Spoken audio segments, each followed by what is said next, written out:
لیکن اگر کسی ایسے شے کا معاملہ ہے، میں بہت زیادہ وقت نہیں دینا چاہتا اور درمیانی کڑیاں بھی بیان کرتا ہوں. سورج ہے، اس کی ساری حرارت سے یہ سارا نظام چل رہا ہے. یہ بھی کہتے ہیں سورج ہی کا ٹوٹا ہوا ٹکڑا ہے یہ زمین. اسی سورج کی حرارت سے فصلیں پکتی ہیں. اسی سورج کا عمل تو ہے جو پانی کو بخارات بنا کر اٹھا رہا ہے سمندر سے. اسی سورج کے اتار چڑھاؤ سے ہواؤں کا نظام ہے. اسی سولر انرجی کو توارے درخت جو ہے جذب کر رہے ہیں، اور ان کی لکڑی کو جلا کر وہی سولر انرجی ان میں سے تم نکال لیتے ہو. گویا کہ انسانی زندگی کا جہاں تک انسان سوچ سکتا ہے وہ دار و مدار سورج پر ہے. لیکن سورج کا شکریہ کیسے ادا کریں، اس کے ساتھ کیا احسان کریں، کیا بھلائی کریں، کیا خدمت کریں. لیکن اگر نہ کیا جا سکے تو آدمی سر ٹیک دیتا ہے، تعظیم کرتا ہے. یہیں سے شکر بڑھ کر عبادت کی شکل اختیار کرتا ہے. اور آپ کو معلوم ہے پوری دنیا میں اللہ کے سوا سب سے زیادہ جس کو پوجا گیا ہے وہ سورج ہے.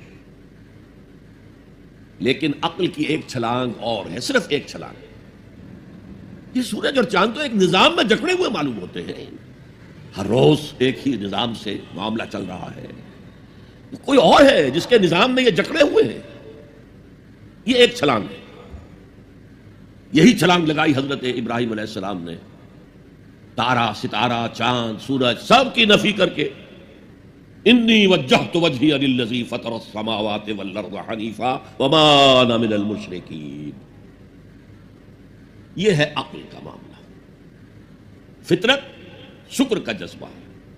عقل اس ہستی کو پہچان لینا کہ جو تمام ہماری نعمتوں کا عطا کرنے والا ہے. انشکر للہ، شکر کر اللہ کا. وَمَن يَشْكُرْ فَإِنَّمَا يَشْكُرُ لِنَفْسِهِ. اور جو کوئی شکر کرتا ہے اللہ کا وہ اپنے ہی بھلے کو کرتا ہے. کیوں؟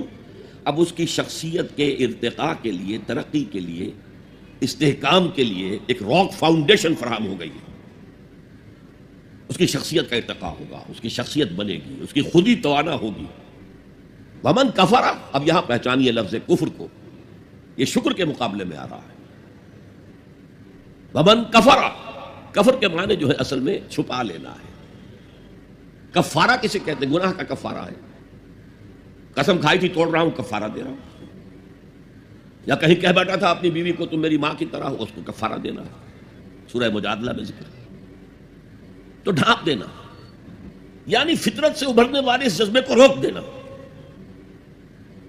جذبہ تشکر کو دبا دینا، یہ کفر ہے.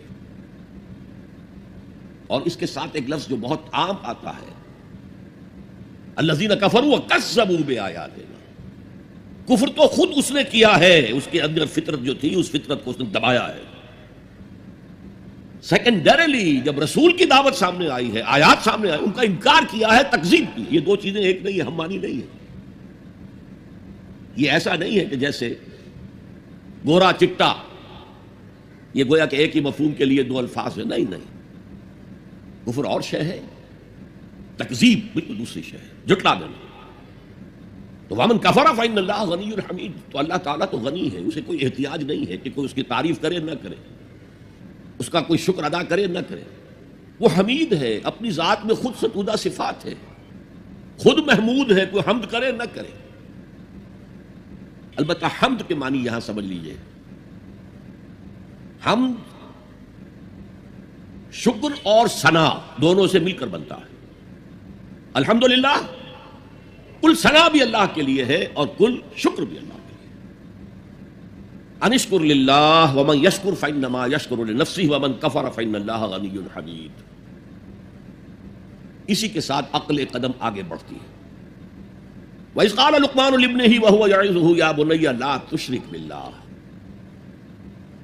ذرا یاد کرو جب کہ کہا تھا لقمان نے اپنے بیٹے سے، اور وہ اسے واعظ کہہ رہے تھے، نصیحت کر رہے تھے. عام طور پر یہی خیال ہے کہ یہ انتقال کے وقت کی نصیحت اور وصیت تھی. اب ظاہر بات ہے کہ انسان اپنے انتقال کے وقت اپنے بیٹے کو وہی باتیں بتائے گا جو اہم ترین ہیں اس کے نزدیک، اس کی زندگی کا حاصل ہے. دولت مند شخص اپنے دولت کا حساب بتائے گا، کہاں کہاں کس کس شکل میں ہے. حکیم انسان کے لیے اس کی حکمت ہی اس کا اصل خزانہ ہے، دولت ہے. تو اس حکمت کا خلاصہ اور لب لباب ہے جو حضرت لقمان منتقل کر رہے ہیں اپنے بیٹے کو. اسی کو اقبال نے کہا تھا کہ یہی ہے متاع فقیر، میرے قافلے میں لٹا دے اسے، لٹا دے ٹھکانے لگا دے اسے۔ میرے پاس جو حکمت ہے، جو بھی میں نے قرآن سے اخذ کی ہے حکمت، یہی کچھ ہے۔ ساقی متاع فقیر، اس اے ساقی متاع فقیر یہی کچھ ہے، میرے قافلے میں لٹا دے اسے، لٹا دے ٹھکانے لگا دے اسے۔ اب حضرت لقمان کیا کہہ رہے ہیں؟ پہلی وصیت، پہلی نصیحت، اللہ کے ساتھ شرک نہ کرنا۔ یہ بھی عقل کا تقاضا ہے۔ یہ پورا نظام کائنات کا اتنا مرکزیت لیے ہوئے ہے، اس کے اجزاء آپس میں اس طرح مربوط ہیں کہ یہاں کنٹرول کسی ایک ہی ہستی کا چل سکتا ہے، دو کا نہیں۔ دو کا ہوگا لفسدتا، اللہ کے سوا بھی کوئی الہ ہوتا تو کائنات میں فساد ہو جاتا۔ ایک کی مرضی یہ ہے، دوسرے کی یہ ہے۔ قرآن میں یہ بھی آیا ہے کہ پھر ہر جو الہ، ہر خالق اپنی شے لے کے علیحدہ ہو جائے گا۔ ایک ہستی ہے جو اس کائنات کو کنٹرول کر رہی ہے، ایک ذہن ہے جو اس کائنات میں کار فرما ہے، ایک حکمت ہے جو اس پوری کریشن کی پشت پر ہے۔ ایک قل هو اللہ احد، یہ ہے حکمت کا دوسرا نتیجہ عقل کے اعتبار سے۔ لا تشرک باللہ، اب یہاں میں شرک کی اقسام نہیں بیان کر سکتا۔ ان الشرک لظلم عظیم، یقیناً شرک بہت بڑی زیادتی ہے، بہت بڑا ظلم ہے۔ ظلم کسے کہتے ہیں؟ عربی میں اس کو کہتے ہیں وضع الشیء فی غیر محلہ، کسی شے کو اس کے اصل مقام سے ہٹا دینا۔ اور شرک کی دو ہی شکلیں ہیں، یا تو خدا کو اس کے اصل مقام رفیع سے اتار کر مخلوقات کی صف میں لے آتے ہیں،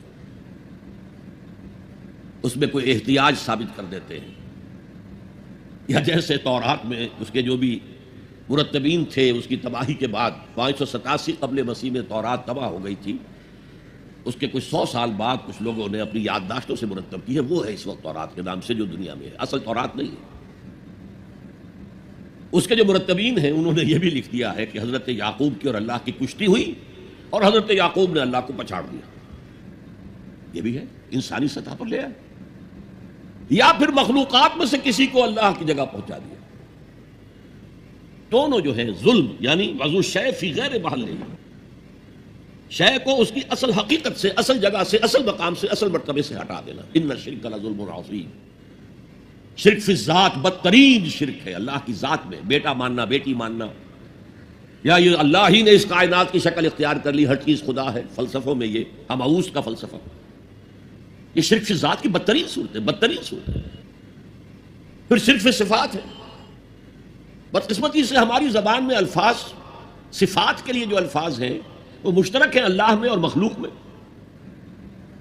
اللہ موجود ہے، ہم بھی موجود ہیں۔ اللہ علیم ہے، ہم بھی علیم ہے، عالم ہے، علامہ بھی ہے، علامہ۔ یہ جو اشتراک لفظی ہے، اس سے بھی مغالطے پیدا ہوتے ہیں۔ اللہ کی جملہ صفات اس کی ذاتی ہے، قدیم ہے جیسے اس کی ذات قدیم ہے، اور غیر انتہائی ہے، لامحدود ہے، جبکہ مخلوقات کی ہر صفت عطائی ہے، اللہ کی دی ہوئی ہے، ذاتی نہیں ہے، محدود ہے، لامحدود نہیں ہے۔ اور جیسے اس کا وجود حادث ہے، اس کی صفت بھی حادث ہے۔ یہ فرق اگر ملحوظ رہے تب تو آدمی بچ جائے گا شرک فی صفات سے، ورنہ گڑبڑ ہو جاتا ہے معاملہ۔ پھر شرک فی الحقوق ہے، اللہ کا حق ہے کہ اس کی بندگی کی جائے، اس کا حکم مانا جائے، اس کا قانون نافذ کیا جائے، اس کی حاکمیت تسلیم کی جائے۔ اس میں اگر آپ آ کر شریک ہو گئے، ہم خود حاکم ہیں، حاکمیت جمہور، سلطانی جمہور کا آتا ہے زمانہ، جو نقش کہن تم کو نظر آئے مٹا دو، شرک ہے۔ فرعون خدائی کا دعویٰ کر کے عظیم ترین شرک کا ارتکاب کر رہا تھا، نمرود نے خدائی کا دعویٰ کیا، عظیم ترین شرک کا ارتکاب کر رہا تھا۔ یہ شرک کی میں نے 3 موٹی، اس میں تفاصیل ہیں بہت۔ تو اذ قال لقمان لابنہ وہو یعظہ یا بنی، اب بنیہ کو نوٹ کیجئے، اے میرے چھوٹے سے بچے، اس کا یہ مطلب نہیں ہے، یہ پیار سے ہے۔ والدین کے لیے بیٹے جوان ہو جائے تب بھی بچے ہی رہتے ہیں، وہ محبت ان سے اسی طرح کرتے ہیں جیسے چھوٹے بچوں سے کی جائے۔ تو یہ اس میں تصغیر ہے، یا بنی، اے میرے چھوٹے سے بچے، لا تشرک باللہ، اللہ کے ساتھ شرک مت کیجو، ان الشرک لظلم عظیم، شرک بہت بڑا ظلم ہے۔ ووصینا الانسان بوالدیہ، اب حضرت لقمان کی نصیحتوں کا سلسلہ توڑ کر بیچ میں اللہ ایک وصیت خود اپنی کر رہے ہیں، یا اس کا اثبات کر رہے ہیں۔ اور ہم نے وصیت کی ہے انسان کو اس کے والدین کے بارے میں. یہ بھی فطرت انسانی میں ہے، والدین کا شکر ادا کرنا، والدین کے حقوق تسلیم کرنا، ماننا، ان کی خدمت کرنا. بچپن میں انہوں نے انگلی پکڑ کر تمہیں چلایا تھا، اب ہو سکتا ہے بوڑھے باپ کو انگلی پکڑ کر آپ کو چلانا پڑے. تو اس کو اپنی طرح منسوخ کیا. کیوں؟ اگر حضرت لقمان کہتے تو اس میں ذرا جھجک والی بات تھی کہ اپنے حقوق اپنے بچے کو بتا رہے ہیں. اللہ نے مضمون کی تکمیل کے لیے وَوَصَّيْنَا الْإِنسَانَ بِوَالِدَيْهِ، اس سے پہلے سورہ عنکبوت میں آیا ہے وَوَصَّيْنَا الْإِنسَانَ بِوَالِدَيْهِ حُسْنًا، ہم نے انسان کو وصیت کی ہے والدین کے حق میں بھلائی کی، نیک سلوک کی. اچھا، والدین میں سے والدہ کا معاملہ والد کے مقابلے میں بہت بڑھ کر ہے. والد تو آپ کو معلوم ہے جو بھی ایک تعلق ہوا بیوی سے، اس کے بعد کا جو سارا معاملہ ہے وہ تو ماں کے پیٹ میں، ماں کا خون چوس کر وہ بچہ پل رہا ہے. حملتہ امہ وہنا علی وہن، اسے اٹھائے رکھا اس کی ماں نے کمزوری پر کمزوری جھیل کر. وفصالہ فی عامین، پھر 2 سال تک جوک کی طرح چمٹا رہا ہے اور اس کا دودھ پیتا رہا ہے، اس کی توانائی سک کرتا رہا. لہذا والدہ کا حق والد کے مقابلے میں ایک حدیث نبوی کی روح سے 3 گنا ہے. یہ بہت اہم نقطہ ہے. یہ ایک حدیث میں آتا ہے کہ ایک صحابی نے حضور سے پوچھا، حضور میرے حسن سلوک کا اولین مستحق کون ہے؟ فرمایا تیری ماں. کہا ان کے بعد؟ فرمایا تیری ماں. تیسری مرتبہ پوچھا ان کے بعد؟ تیری ماں. چوتھی مرتبہ پوچھا تو کہا تیرا باپ. گویا کہ والدہ کا حق، اس کی خدمت، اس کے ساتھ نرمی، کہیں اس کے دل کو ٹھیس نہ پہنچا دینا. اس لیے کہ بڑا سخت قسم کا نفسیاتی معاملہ ہوتا ہے. آپ کو معلوم ہے جب بچے تھے ہم تو اپنے والدین کی محبت کا مرکز تھے. ان کی ساری محبت ہم پر مرکوز تھی، ہم بھی ان کی شفقت کو مانتے تھے، محبت کرتے تھے. ہماری شادی ہو گئی، اولاد ہو گئی تو ہمارا ایک نیا مرکز محبت وجود میں آ گیا. بیوی سے محبت ہے، اولاد سے محبت ہے. اب بوڑھے والدین کے اندر پیاس پیدا ہوئی محبت کی. یہی ہمارے ہاں ساس بہو کا جھگڑا جو ہے اس کی اصل بنیاد نفسیاتی یہ ہے کہ ان کے دلوں میں پیاس ہوتی ہے. اب اگر ان کی دلجوئی کی جائے، ان کو وقت دیا جائے، ان کے پاس بیٹھا جائے، ان کی باتیں سنی جائیں، تب تو ان کو کچھ نہ کچھ جو ہے تسکین ہوتی ہے. ورنہ ایک بڑا احساس محرومی شدید پیدا ہو جاتا ہے والدین کے اندر. یہی وجہ ہے کہ صرف 2 چیزیں ہیں جن کا محض دیکھنا تعظیم اور محبت کے ساتھ موجب ثواب ہے، عبادت ہے. خانہ کعبہ کو محض دیکھنا عبادت ہے، بیٹھ کر تعظیماً دیکھتے رہو، طواف بھی نہیں کر رہے، دیکھنا بھی عبادت ہے. اور بوڑھے والدین کو محبت بھری نگاہ سے دیکھنا عبادت ہے. اب یہاں دیکھیے اللہ تعالیٰ کو جیسے کہ کہیں کسی جگہ پر فرمایا گیا ان اللہ لا یستحی من الحق، سورہ احزاب میں ہے کہ تمہارا طرز عمل نبی کے لیے تکلیف دہ تھا لیکن نبی حیا کی وجہ سے تم سے کچھ کہہ نہیں سکتے. تو اللہ کو تو کوئی حیا جو ہے کسی حقیقت کو روک لینے پر آمادہ نہیں کر سکتی. تو یہاں اللہ صاف فرما رہا اشکر لی ولے والدیک، پہلا شکر میرا ہے، خالق میں ہوں، والدین کے دل میں شفقت میں نے ڈالی ہے، مقدم شکر میرا ہوگا. ولے والدیک، مخلوق میں سب سے زیادہ شکر والدین کے لیے. اور یہ قرآن میں 5 جگہ آیا ہے. وَقَضَىٰ رَبُّكَ أَلَّا تَعْبُدُوا إِلَّا إِيَّاهُ وَبِالْوَالِدَيْنِ إِحْسَانًا، سورہ بنی اسرائیل، سورہ بقرہ میں ہے، سورہ نساء میں ہے. ان اشکر لی ولوالدیک الی المصیر، لوٹنا تو میری طرف ہے، میں حساب لے لوں گا کہ تم نے میرا بھی شکر ادا کیا تھا یا نہیں اور اپنے والدین کا بھی شکر ادا کیا تھا یا نہیں. اب دیکھیے 2 چیزیں آئیں، ایک شکر اللہ کا اور اس کا تقاضا شرک نہ ہو، ایک شکر والدین کا. اگر یہ دونوں چیزیں ٹکرا جائیں، کس قدر منطقی ربط ہے قرآن مجید کی آیات میں. والدین حکم دے رہے ہیں شرک کرو، کیا کریں؟ آپ کے علم میں ہوگا حضرت سعد ابن ابی وقاص رضی اللہ تعالی عنہ 10 مبشرہ میں نوجوان تھے، ایز اے ٹین ایجر ایمان لائے ہیں حضور پر. باپ کو فوت ہوئے عرصہ ہو گیا تھا، ماں نے بڑی محبت سے، مال بہت چھوڑ گیا تھا باپ، ناز و نام میں پالا. اب سعد ایمان لے آئے حضور پر. والدہ نے کہا تم نے اپنے باپ کے دین کو چھوڑ دیا. میں جان دے دوں گی اگر تم اس سے واپس نہ آئے اور اپنے مشرکانہ عقائد کو تم نے دوبارہ اختیار نہ کیا. مرن برت رکھ لیا. اب کیا بیت رہی ہوگی، کس قدر سلیم الفطرت نوجوان تھا سعد، جو نوجوانی میں حضور پر ایمان لایا. لیکن فطرت کے اندر جو چیز مثبت تھی، والدین کا ادب، اللہ جسے اپنی طرف منسوب کر رہا ہے وہ فطرت ہے. اب یہ ٹکرا رہے ہیں، کیا کریں؟ آیت نازل ہوئی، اور یہ آیت سورہ عنکبوت میں بھی ہے، جیسا کہ میں نے بیان کیا کہ نہیں، یہاں اگر وہ تمہیں مجبور کرے، جاہدا کا لفظ بھی یہاں پہ نوٹ کیجئے، اگر تم سے جہاد کریں، یہ جہاد صرف مسلمان نہیں کرتا، جہاد تو کافر بھی کرتا ہے، مشرک بھی کرتا ہے، لیکن جہاد ہے، مجبور کر رہے ہیں، پریس کر رہے ہیں کہ اپنے آبائی دین میں واپس آ جائے. مصعب بن عمیر کو برہنہ مادرزاد کر کے چچا نے نکال دیا. نہایت ناز و نام میں پلا ہوا نوجوان. نہرو جی کے بارے میں کہا جاتا ہے ان کے کپڑے پیرس سے سل کر آتے تھے، ان کا 200 درہم کا جوڑا شام سے تیار ہو کر آتا تھا.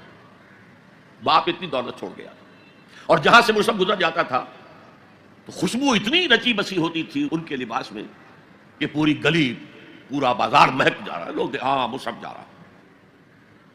جب ایمان لے آئے، چچا نے کہا دیکھو یہ ساری دولت تمہارے مشرک باپ کی ہے، اب نکل جاؤ گھر سے، تمہارا کوئی حق نہیں ہے.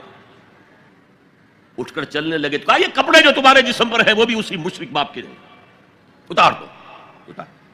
مادرزاد برہنہ ہو کر ماں کے پاس آئے، انہوں نے آنکھوں پر ہاتھ رکھے. وہ سب کیا ہوا ہے؟ کہا ماں میں موحد ہو گیا. یہ ہے توحید.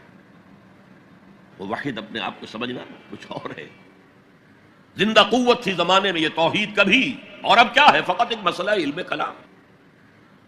وَإِن جَاهَدَاكَ عَلَىٰ أَن تُشْرِكَ بِي مَا لَيْسَ لَكَ بِهِ عِلْمٌ فَلَا تُطِعْهُمَا. اچھا یہ دو انداز آتے ہیں شرک کے بارے میں. مَا لَيْسَ لَكَ بِهِ علم، تمہارے پاس کوئی علم نہیں ہے ان ہستیوں کے بارے میں جن کے بارے میں کہا جاتا ہے کہ وہ خدا کی شریک ہے. عقل جو ہے یہ عقل انسانی تسلیم نہیں کرتی. ایک ہی ارادہ ہے، ایک ہی اسکیم ہے، ایک ہی حکمت ہے، ایک ہی پلان ہے جو پوری کائنات کو اپنے احاطے میں لیے ہوئے. یا کہا جاتا ہے ما لم ينزل به سلطانا، کسی ایسی ہستی کو شریک نہ کرو جس کے لیے اللہ نے کوئی سند نہیں اتاری. اللہ اگر کہتا میرے ساتھ یہ بھی شریک ہے تو ٹھیک ہے، ہم اللہ کو سجدہ کرتے ہیں، اس کو بھی کر دیتے ہیں. جیسے کہ حضور سے کہلوایا گیا ان کان للرحمن ولد فانا اول العابدین، اگر رحمان کا کوئی بیٹا ہوتا سب سے پہلے میں عبادت کرتا اس کی. کوئی نہیں ہے، نہ بیٹا ہے نہ بیٹی ہے. قل هو اللہ احد اللہ الصمد لم یلد ولم یولد ولم یکن له کفوا احد. تو فرمایا وَإِن جَاهَدَاكَ عَلَىٰ أَن تُشْرِكَ بِي مَا لَيْسَ لَكَ بِهِ عِلْمٌ فَلَا تُطِعْهُمَا. لیکن یہی توازن دیکھیے، یہ صرف اللہ کے کلام میں ہو سکتا ہے. یہ نہیں کہ پھر ان کو دفاع کرو، ان سے کوئی تعلق نہ رکھو، نہیں. صاحبهما فی الدنیا معروفا، ان کا کہنا تو مت مانو اس معاملے میں. اللہ کا حق احق ہے، بالا تر ہے، لیکن ان کے ساتھ دنیا میں رہو معروف طریقے سے، ان کے حقوق ادا کرو. چاہے مشرک ہے والدین، چاہے کافر ہے والدین، ان کی خدمت تمہارے ذمے ہے، ان کی ضروریات پورا کرنا تمہارے ذمے ہے اپنے مقدرت کے مطابق. صاحبہما فی الدنیا معروفا، اور واتبع سبیل من اناب الی، پیروی والدین کی ضروری نہیں ہے، اطاعت والدین کی لازمی نہیں ہے. لا طاعت لمخلوق فی معصیت الخالق، کسی مخلوق کی اطاعت نہیں کی جا سکتی اگر اس سے خالق کی معصیت لازم آ رہی. تو والدین کے لیے بھی ہے، اطاعت مطلق نہیں ہے، پیروی ان کی ضروری نہیں ہے. پیروی اس کی کرو جس نے اپنا رخ میری طرف کر لیا. ابھی اللہ کا کلام چل رہا ہے نا درمیان میں جو آیا ہے، اتباع اس کی کرو. دیکھو کون ہے جس نے اپنا رخ میری طرف کر لیا ہے، پیروی اس کی کرو، والدین کی نہیں. اسی لیے سورہ بقرہ کے تیسرے رکوع کی پہلی آیت جہاں حضور کی دعوت کا بیان ہے وہ کیا ہے؟ یا ایھا الناس اعبدوا ربکم الذی خلقکم والذین من قبلکم لعلکم تتقون. اے لوگو، عبادت کرو، بندگی اختیار کرو، پرستش کرو اپنے اس رب کی جس نے تمہیں پیدا کیا، تم سے پہلوں کو بھی پیدا کیا. تمہارے آباء و اجداد بھی تو اسی کی مخلوق تھے، جیسے تم سے خطا ہو سکتی ہے ان سے بھی ہو سکتی تھی. لہذا یہ دلیل نہیں. وہ کہتے تھے ما وجدنا علیہ آبانا، ہم تو اسی کی پیروی کریں گا جس میں ہم نے اپنے آباء و اجداد کو پایا ہے. تو آباء و اجداد کی پیروی ضروری نہیں ہے. وَاتَّبِعْ سَبِيلَ مَنْ أَنَابَ إِلَيَّ ثُمَّ إِلَيَّ مَرْجِعُكُمْ، پھر میری ہی طرف تم سب کو لوٹنا ہے. فَأُنَبِّئُكُم بِمَا كُنتُمْ تَعْمَلُونَ. پھر میں گنتی کر کر کے نبا تنبیہ پوری طرح بتا دینا، آگاہ کر دینا. ایک تنبیہ ہے، وارن کرنا، ایک تنبیہ ہے. یہ ہے خبر دے دینا پوری طریقے سے، وضاحت کے ساتھ. نبا سے ہے یہ. فَأُنَبِّئُكُم بِمَا كُنتُمْ تَعْمَلُونَ، جو کچھ کے عمل تم کرتے رہے تھے. اب اس کے بعد پھر حضرت لقمان کی نصیحت. یا بنی انہا ان تک مثقال حبۃ من خردل. اے میرے بچے، انہا اس میں عمل کا معاملہ ہے. عمل سیئہ ہو یا حسنہ ہو، ہا کی ضمیر مؤنث آئی ہے. انہا نیکی ہو یا بدی ہو. انہا ان تک مثقال حبۃ من خردل، اگر وہ رائی کے دانے کے ہم وزن بھی ہو، پھر وہ نیکی یا بدی. فتکن فی صخرۃ، کسی چٹان کے پیٹ میں گھس کر کیا گیا ہو. او فی السماوات، یا فضاؤں میں کیا گیا ہو، خلاؤں میں کیا گیا ہو. او فی الارض، یا زمین کے پیٹ میں کیا گیا ہو. یات بہ اللہ، اللہ اسے لے آئے گا. کائے کے لیے لے آئے گا؟ جزا و سزا کے لیے لے آئے گا.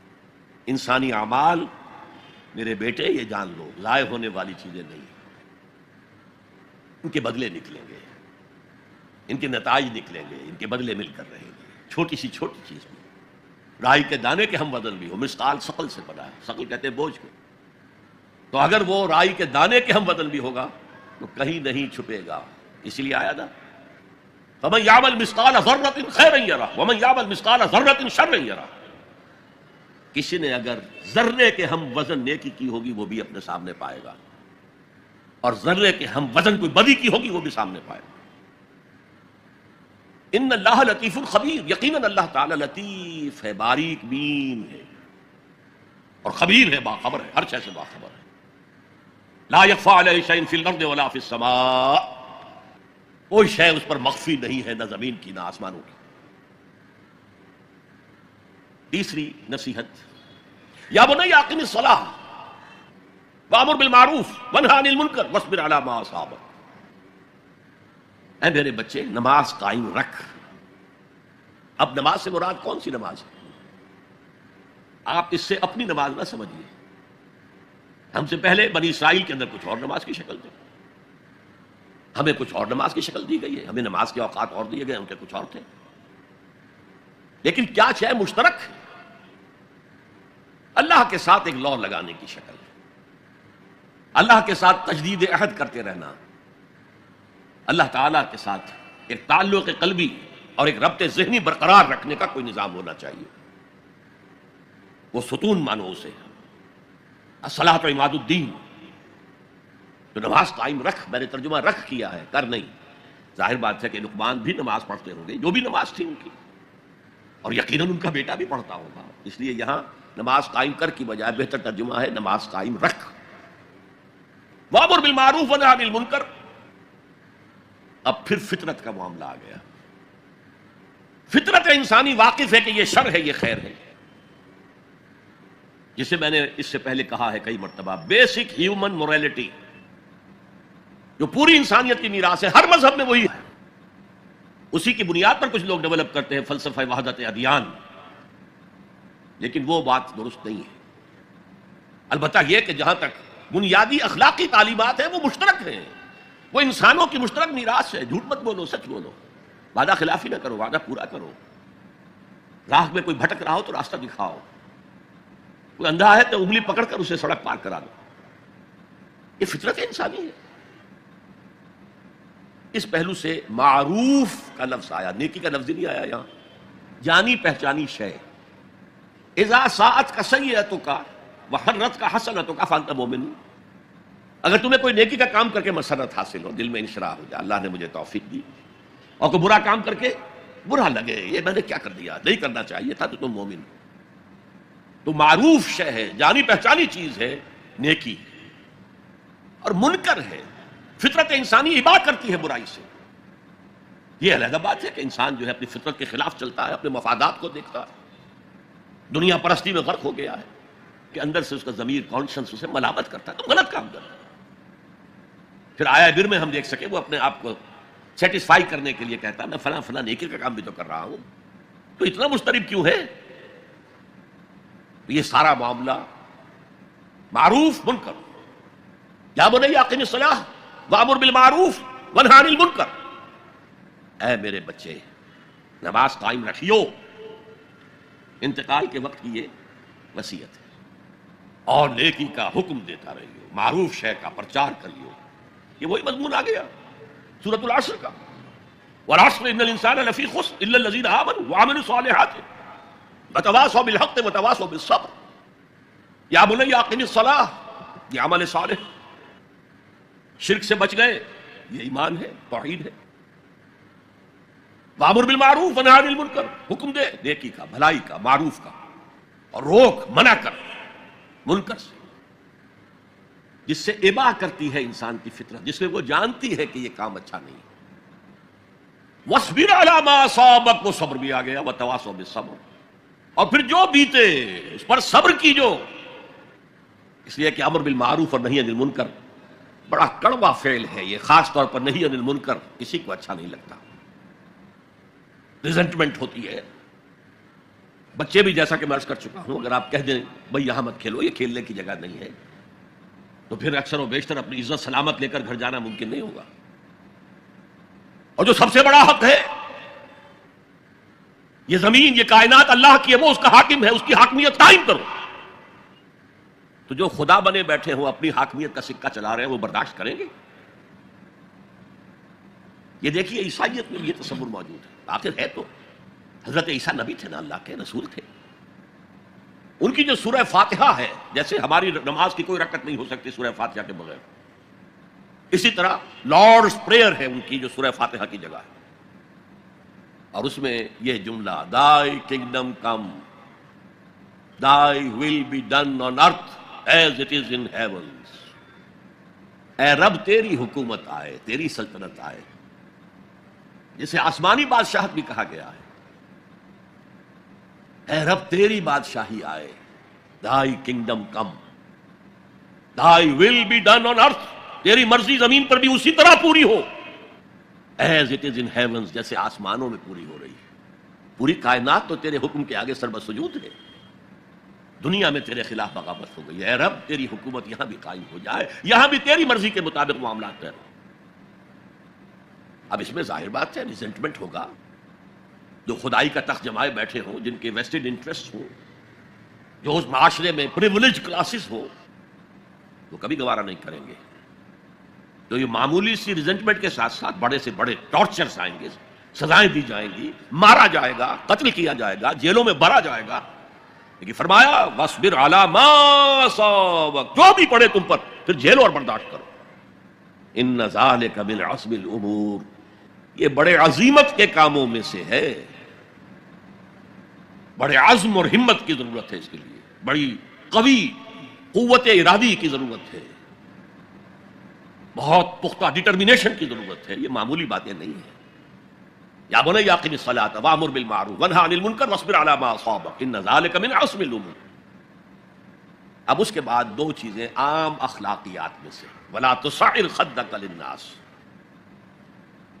اپنے گال پھلا کر نہ رکھو لوگوں کے سامنے، اس لیے کہ جو شخص اس مقام پر پہنچ گیا ہے اب اس پر شیطان کا حملہ ایک ہی ہو سکتا ہے، اور وہ یہ کہ تکبر پیدا ہو جائے، دوسرے انسانوں کو وہ حقارت سے دیکھے، یہ کن گندگیوں میں پڑے ہوئے ہیں، یہ نالی کے کیڑے ہیں، نفرت پیدا ہو جائے، تکبر پیدا ہو جائے۔ سعد جو ہے ایک بیماری کا نام تھا جو کہ گردن میں اونٹ کے ہوتی تھی، جس کے اونٹ ٹیڑھی ہو جاتی تھی، تو یہ جسے آپ کہتے ہیں کج رخی، کج کلاہی، ٹوپی بھی کج رکھی ہوئی ہے، اور کوئی آپ سے بات کرتا ہے تو اس کی طرف منہ کر کے جواب نہیں دیتے، ایسے ہی جواب دے دیا۔ حضور کے بارے میں آتا ہے کہ کوئی بھی شخص اگر آپ سے بات کرتا تھا آپ پورے اس کی طرف مڑ کر اس کی بات سنتے تھے، یہ نہیں کہ بے اعتنائی کے ساتھ بس بات سننی نہیں۔ وَلَا تُصَعِّرْ خَدَّكَ لِلنَّاسِ وَلَا تَمْشِ فِي الْأَرْضِ مَرَحًا، اور زمین میں اترا کر نہ چلیو، اکڑ کر نہ چلیو۔ ان اللہ لا يحب كل مختال فخور، یقیناً اللہ کو بالکل پسند نہیں ہے مختال بنا ہے خیل سے، اختیال، گھوڑے کی چال میں ایک تمکنت ہوتی ہے، وہ تمکنت آپ اپنی چال میں اختیار کریں گے تو وہ آپ کے غرور ذہنی کا انڈیکس ہوگا، اندر کا غرور ظاہر ہوگا کہ اس چال سے، گھوڑے کی تمکنت والی چال، ذرا تمشی فی الارض مرحا ان اللہ لا یحب کل مختال فخور، فخر کرنے والا، علم پر فخر ہو رہا ہے، تقوی پر فخر ہو رہا ہے، مال پر فخر ہو رہا ہے، اپنے سوشل سٹیٹس پر فخر ہو رہا ہے، اللہ کو پسند نہیں۔ وقصد فی مشیک، اپنی چال میں میانہ روی اختیار کرو، نہ بہت تیز نہ بہت آہستہ، لیکن یہ اصل میں مراد ہے پوری زندگی میں ایک میانہ روی۔ اگر کوئی تنگی ہے تو بالکل ہاتھ کھینچ نہ لو، اگر کشادگی ہو گئی ہے تو اسراف اور تبذیر سے کام مت لو، میانہ روی اختیار کرو، درمیانی راستہ، اپنی چال میں، اپنی روش میں، کہہ لیجیے اپنی روش میں میانہ روی اختیار کرو۔ وغضض من صوتک، اور اپنی آواز کو پست رکھو۔ یہاں تھوڑی سی وضاحت ضروری ہے۔ حدیث ہمیں یہ ملتی ہے کہ حضور جب خطبہ دیتے تھے تو الفاظ علی صوتہ، آپ کی آواز بہت بلند ہو جاتی تھی، واحمرت عیناہ، آپ کی دونوں آنکھیں سرخ ہو جاتی تھی۔ آپ اس طرح خطبہ دیتے تھے جیسے کوئی سپہ سالار اپنی فوج کو لڑنے پر آمادہ کر رہا۔ لہذا یہ وقت کی بات ہے۔ یہاں مراد کیا ہے؟ کسی وقت آپ کا کوئی آرگومنٹ کسی کے ساتھ ہو رہا ہے and you feel that you are losing the ground، آپ اپنی آواز بلند کر دیتے، اس کو اپنی آواز سے دبانا چاہتے ہیں، یہ نہیں۔ فرمایا مقصد فی مشیک وغضض من صوتک ان انکر الاصوات لصوت الحمیر، آواز کا بلند ہونا کوئی آواز کا حسن نہیں ہے۔ اگر ایسا ہوتا تو گدھے کی آواز بہت بلند ہوتی ہے، لیکن کسی کو پسند آتی ہے۔ اور یہاں انکر کا لفظ آ گیا، وہی منکر، ناپسند ہونا، اس میں سے انکر افعل کے وزن پر، کبیر سے اکبر، صغیر سے اصغر، علیم سے اعلم۔ اب اس کا تجزیہ کیجئے ان 8 آیات کا۔ اگر تو یہ کسی نبی کے امتی ہوتے تو اس کا بھی نام لیتے، اس کا بھی اتباع کرو، سنت کو مضبوطی سے پکڑو، جیسے شیخ عبد القادر جیلانی کی وصایا ہے جو انہوں نے اپنے بیٹے کو کی، شاہ ولی اللہ دہلوی کی وصایا ہے۔ کسی نبی کے امتی ہوتے تو یہ کہتے، نبی ہوتے تو جو کتاب اتری ہوتی کہتے تمسک بالکتاب، دیکھنا مضبوطی سے پکڑے رکھنا کتاب، یا خذ الکتاب بقوہ وآتیناہ الحکم صبیہ، کتاب کو مضبوطی سے تھامو۔ اس کی کوئی یہاں تلقین نہیں ہے۔ اچھا، جزائے اعمال کے بارے میں تو کہا اعمال ضائع نہیں ہوں گے، انسانی اعمال نیکی کے ہوں بدی کے ہوں، ان کا نتیجہ نکل کر رہے گا، لیکن یوم قیامہ، آخرت، وزن اعمال، جنت، دوزخ، جو امور صرف نبی کے ذریعے معلوم ہو سکتے ہیں ان میں سے کسی ایک کا بھی ذکر نہیں۔